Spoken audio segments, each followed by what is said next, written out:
Rob, it feels like a little bit of a strange interview. There'll be plenty of positives to take from tonight, but ultimately that goal of qualifying automatically for the Euros hasn't been achieved. What's the main emotion right now?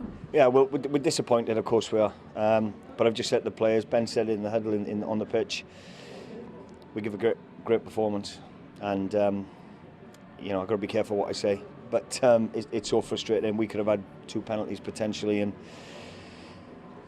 it seems like a soft penalty. It really does from where I was standing. So there you go. Sometimes it goes for you, sometimes it doesn't. But I've just said, that level of performance is what we need to do with that Croatia. And if we do that, when we come back together again in March, then we'll be okay.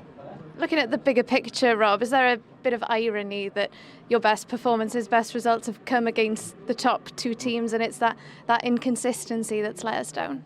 No, look, let's not underestimate how tough it is to go to places like Armenia. They never roll over and let you have it all your own way. So, yeah, look, a couple of years ago we might have lost that game.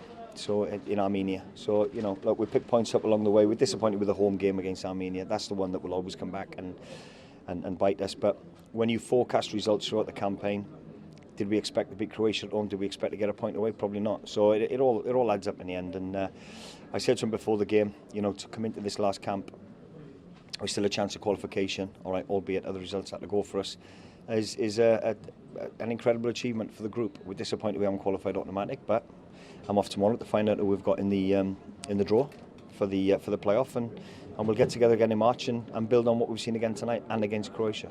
Well, Rob, really appreciate your time. Diolch yn fawr. Diolch.